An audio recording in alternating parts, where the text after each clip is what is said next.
Hey everyone, Ivy League Gaming here, and today we're playing Watcher of Realms.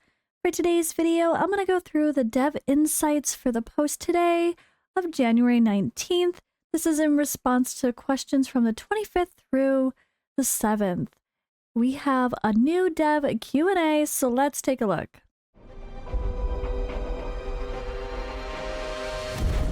The finest blood for the most untainted soul.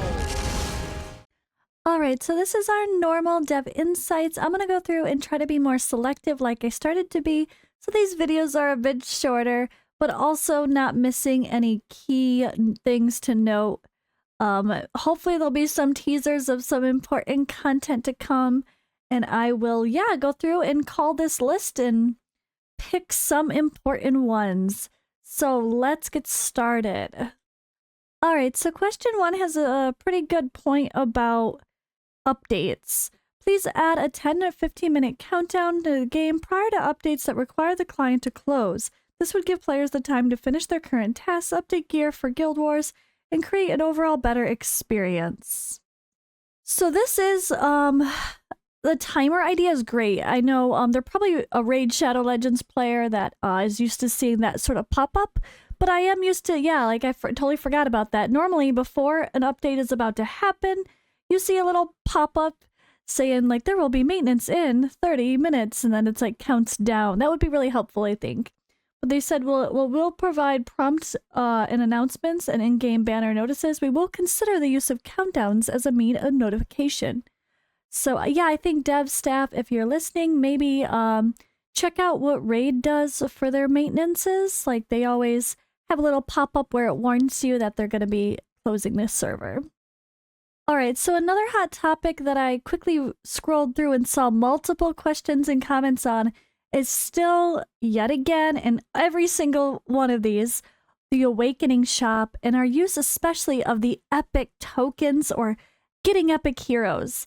This question 2 points out that it's almost more exciting to wish to, like, summon a rare than an epic, because you have so many tokens that you just don't use once you start getting those dupe epics and sell them, that you'd actually just rather get the diamonds from a rare, which is sad, but true.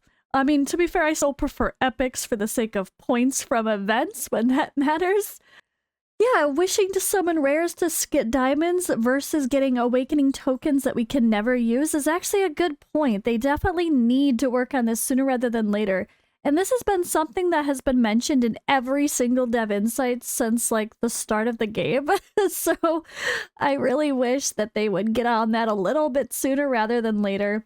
But people always suggest, like, converting stuff or making something really valuable, like a legendary soulstone, be really expensive for epic tokens.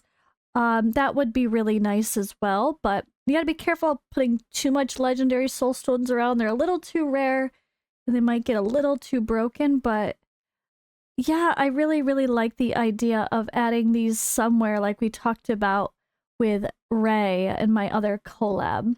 So they have said the Awakening Shop will undergo periodic updates and optimizations. We have noted everyone's feedback and will make adjustments accordingly. So there's that. There is another one down here. I kept seeing so many epic awakening tokens. We have so many. This person gives suggestions of 1, converting epic tokens to legendary tokens.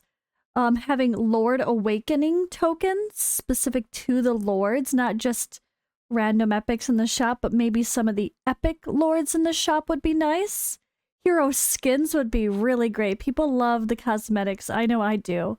Legendary skill crystals more often for the epic tokens would be great, instead of only sometimes, which is really weird. And then maybe even mythic artifacts. I like the mythic artifact idea, but or maybe not even mythic artifacts, but not the universal promotion for mythic artifacts and legendary artifacts like you can get from the arena shop with the legendary one. Having mythic and legendary universal, what are they called? I don't even know. Promotions would be really good use of the shop. I think that's a good idea. Of course, they can be pretty expensive, right? Make it high value, but we get so many of those dang tokens. especially for those that have played for a really long time. They're just sitting on them with nothing to do. So they say, of course, here that they are designing updates. There's, again, another one, selling epics for diamonds is a suggestion too, which they said they will consider the suggested direction as well. So I do like that. All right, this suggestion I really like as well.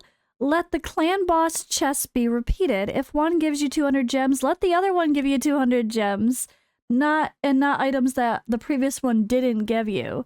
Either improve the drop or remove the items that are not useful for rewards. And as they do know, they already have a general direction for adjusting the rewards that is scheduled to happen, so stay tuned. Which, if you haven't already watched it, guys, I did a Forerunner server video update a day or two ago, so you can see the plans for the rewards, which I think are really good, honestly. And even the point that I said was bad, the only way I meant that it was bad is if we get a gold chest from a mythic, as a mythic chest from Nightmare 4. I don't want to see shards of a crystal. I just want it in crystal. Like, I hope they don't nerf rewards in that way for the gold ones is what I meant. If you guys know what I'm talking about that already watched my video. All right, next here, I collected a Pantheon event and the XP bonus was directly activated. Will this be changed in the future? So yeah, there is the reality of only certain things that you collect, like when you're forced to collect a XP or gold bonus, like in Void Rift. Those are the ones that you can use later in your bag, but they always have a time limit. So they said we will consider implementing storage, but there will still be a time limit. Hope everyone uses it as soon as possible. So this would be nice if everything we purchased just was the same thing. One of those cards that had a time limit instead of an instant activation. Like that way, if you want to buy something from the arena shop before it resets, you can buy one or two and then plan to use it later. I think that would be ideal. And this is a cool one here. This was referenced in one of my most recent AMR, or my most recent dev Q&As, I think, about AMR getting more stages. So they said, can we have higher stages?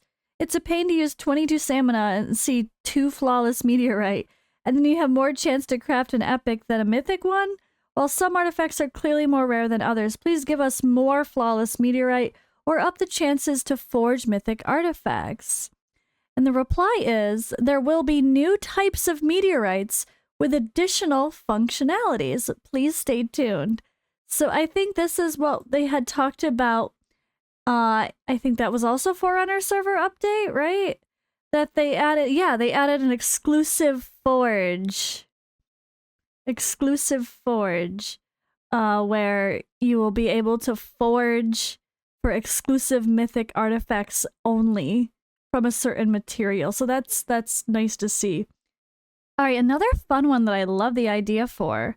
When there is a 10 times event for summoning specific heroes, make it 10 times or some other value you deem appropriate event for forging that hero's unique artifact.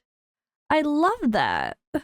This suggestion comes from Facebook. The person doesn't have Discord and asked me to share it here. That we will consider content and events related to exclusive artifacts and hero combinations. I love that idea. Yeah, even if it's just like there's a special event for whoever as part of the event, or maybe they're just a featured character that we fight, and then their artifact is what's like the bonus as in the shop or something. Or yeah, during a holiday event. Like, let's say Lust and Arrogance come for Valentine's Day. Let's say there is an exclusive artifact to go along with either one of them that's also in the shop along with it 10 times for those heroes, right? That would be really cool to have more synergy with the events and the artifact and hero itself, not just hope to get a random artifact from Void Rift, right? All right, and this has been mentioned before, but I will say this one again. The update mentions normal, elite, hard difficulties in Void Rift to get auto fight. Enable the auto fights in Nightmare as well.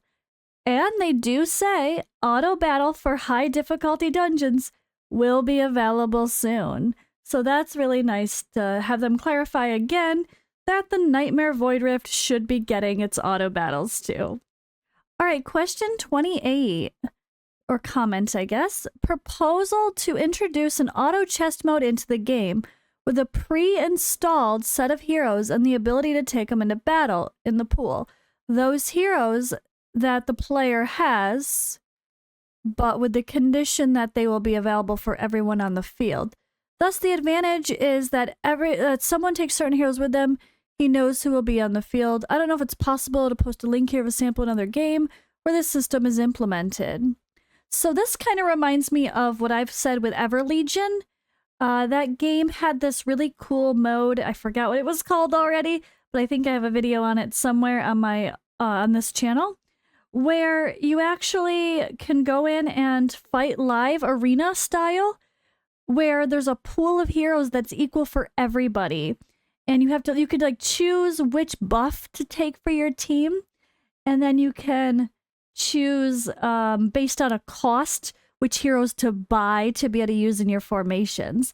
And then as the battle goes along, each round of the battle, you can like sell a hero and get some cost back and buy other ones to like stack up a team with proper synergy. And it's all randomized, but it puts everyone on 100% even playing field for PvP content. So it don't matter if you're a day one player or a advanced Kraken, you have equal opportunity to get like the best rewards possible from a PvP event. So that's something like that, I think along those lines would be really cool.